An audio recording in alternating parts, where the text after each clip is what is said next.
welcome back na naman sa ating YouTube channel mga. So, ngayon, ito yung part 2 sa ating update sa ating mga unit. So, yan, pakita muna natin kung ano yung sistema sa baki-baki na conversion. Ayan, so, ito yung tinatawag na baki-baki or secondary gearbox yung gamit sa conversion. So, ito yung original na rack end mga kwan. Pakita natin. Ito yung original na rack end. Ayan, so, hindi siya ginalaw. Yung pangilalim dyan na system, hindi siya nagalaw. So, ito yung papunta dun sa original na shafting, papunta sa steering wheel natin. Ang ginawa is, naglagay po tayo ng baki-baki or secondary gearbox. So, ito yung mga secondary gearbox ng mga Kia Bongo. Yan, meron din sa mga Mazda Bongo nito or ibang mga unit. Kahit sa mga high-east van, meron to. So, ito yung assembly natin na rack and pinion. Ayan, so, ito yung power steering niya. Motor po siya, EPS or electronic power steering. Then, naglagay ng coupling dito. Ayan. Then, pagdating dito, gumawa ng bracket. Ayan. Then, yan, bracketing para hindi makagalaw yung natin, yung secondary gearbox. Then, gumawa ng coupling. Ayan, so, isa, dalawa, then isang secondary gearbox na naman dito. So ito na naman yung papunta doon sa ating steering wheel. Ayan, so meron siyang shafting din papunta sa steering wheel. So kita natin saan siya diretso. Ayan, so dito siya. Dito naman kakabit yung steering shafting natin papunta dito sa ating steering wheel. So yan po yung conversion natin. So mas kami dyan kasi wala po siyang magalaw sa original na system niya sa steering dito. Ayan, so dito mas matibay po siya kasi yung bracket niya yan na po, wala po siyang magalaw. Ang kaganahan nito, pag magpalit tayo ng parts, mas madali, tapos nunid na po maghanap ng taga-convert. So ang gagawin nito, halimbawa magbili kayo ng surplus na rack end, diretso na salpak. Ayan. So yan yung kagandahan nito, yung mga tie rod end, yan sa tie rod bar, wala pong magalaw. So stock po yan siya lahat. So yan yung mga conversion namin. Yan, so check natin naman yung ibang status ng ating mga unit dito sa shop. Makita natin dito yung smiley natin na rose gold. Ayan, so napaka-kintab. Ayan, oh. So, yan po yung kanyang interior. Yan. So, yan yung pintura ng kanyang interior mga kan. So, actually, very loaded po ito kasi gusto ng may-ari. Budget niya is nasa 500,000. Kasama na yung shipping. So, siguro hindi yan maubos. Maubusan siguro kami ng sit-up nito. Pero, titingnan natin kung ano yung magawa natin. So, yan o. Yan, napaka ganda ng kanyang interior. Ayan. So, dito naman is black. Matte black all. Itaas. Matte black. Tanan? Matte beige din. Ayan. So, ito yung matte black din. Matte beige yung gusto ng customer. Ayan. So, yan yung dito. So, dito naman. Ayan. So, makita natin. Ayan. For na. Next target na. Then check natin yung ibang unit. Ayan, dito is body pillar D17B na pure automatic. So makita natin dito yan, so mga preparation para sa final painting. Yan, body pillar. Yan, nag body pillar. Din dito meron din tayong customized na tail light dito na high-east. Ayan, so abangan nyo yung full setup nito. Ayan, dito is for conversion. Ayan.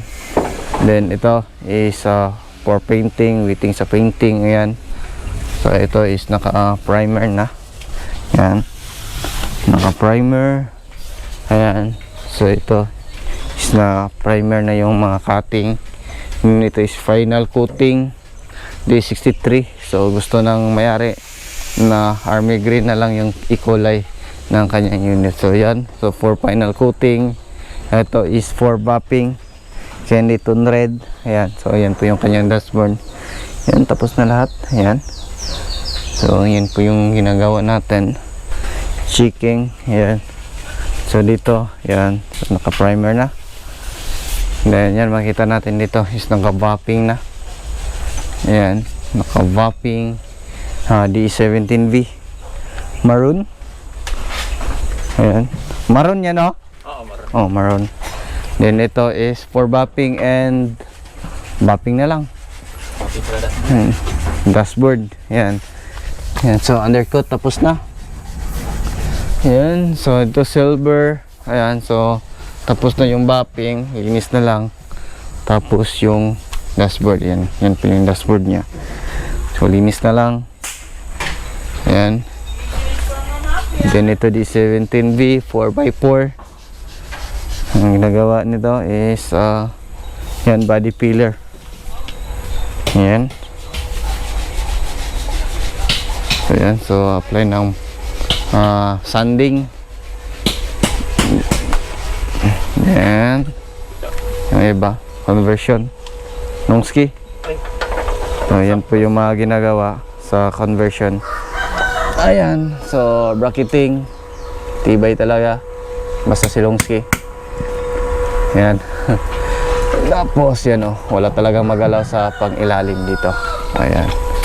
So yan yung mga ginagawa dito. Ayan, backlash. So D17V 4x4. Ayan. So ito yung makina niya. Check natin. Ayan. So malinis pa yung ilalim ng makina. So yan yung laging tinatandaan. So makita nyo is backlash talaga yan lahat para ibalik. Ayan. So dito rin, oh. So packing. Ayan dito. Is ayan. Tapos na.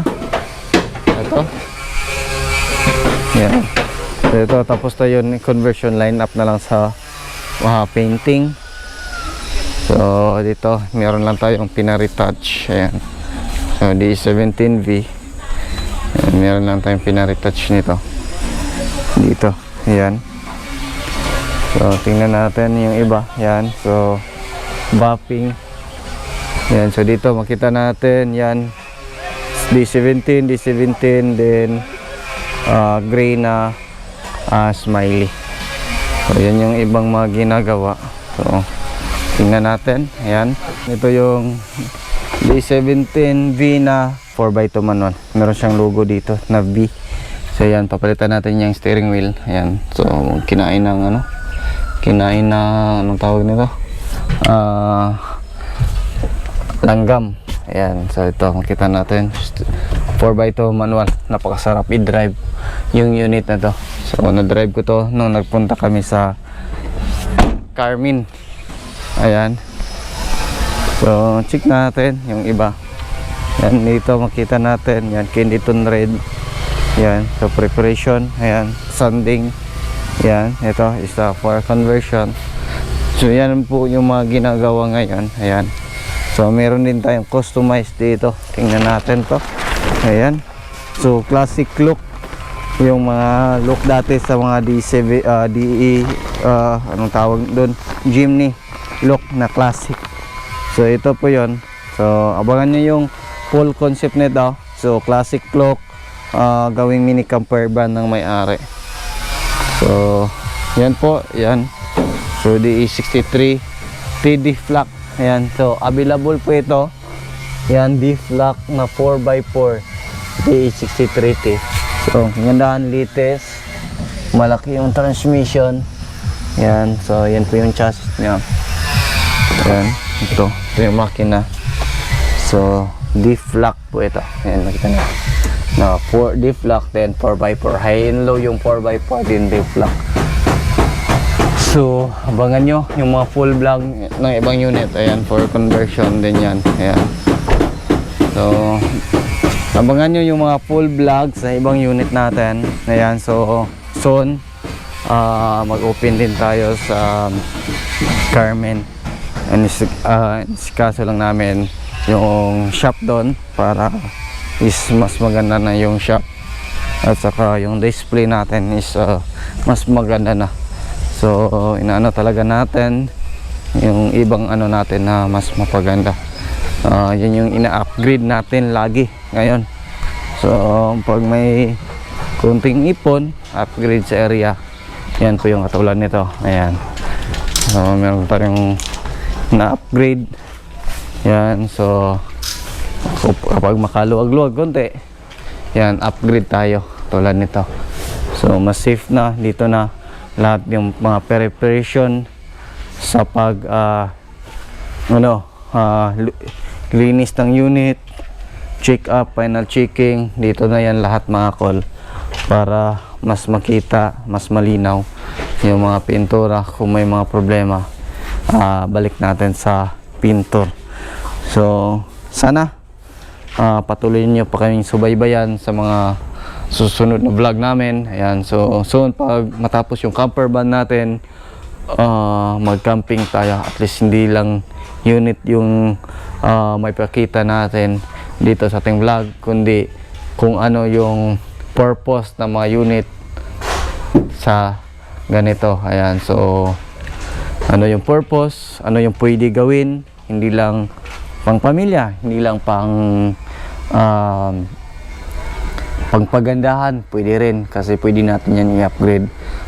Overlanding, ayan, so multi-purpose. Kahit maliit yung makina natin, kahit 3 cylinder lang yan, pwede yan, basta tatagal po yan, depende sa pag-alaga ng mga customer namin. Kami dealer, as mag-guide lang po kami kung paano namin gawin yung unit namin na good quality. Then after nun is kayo na po customer yung mag-alaga, kasi dyan po tatagal yung unit sa inyo.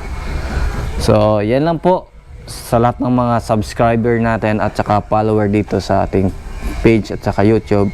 Maraming salamat po sa inyong patuloy na pagtiwala. Ngayon nag-o-offer po tayo ng liawi plan sa gustong mag-ipon na para sa sasakyan. So liawi plan is ibig sabihin po dyan na po nyo makuha yung sasakyan pag fully paid na yung unit. Din dyan na po tayo assemble ng unit pag nasa 80 to 90% na po yung payment nyo, para pagdating sa inyo bago yung sasakyan nyo. Tapos yung ano natin is 20,000 down payment. Yung balance po is divide po natin kung ilang months natin tapusin. Pinakamadali is 12 months, then pinakamatagal is 24 months. So ano pa ba, yan lang siguro. Depende na yan sa unit na gusto nyo. Ang gagawin natin, kung ano yung unit na gusto nyo, halimbawa meron kayong napili sa YouTube channel natin, down payment ng 20,000, din yung balance is i-divide diretso kung ilang months tapusin. So yan yung sistema natin, zero interest po yan mga kol. So yan lang siguro yung aming vlog for today. Ayan, so ito yung second part 2 sa ating update kung status ng mga unit natin. So abangan nyo yung full vlog ng mga ibang unit natin. Maraming salamat po sa inyong patuloy na pagsubaybay. Sa bago lang sa ating channel, don't forget to like, share, and subscribe. Din pakiclick na rin ang notification bell para updated kayo sa ating mga next video uploads kagaya ito.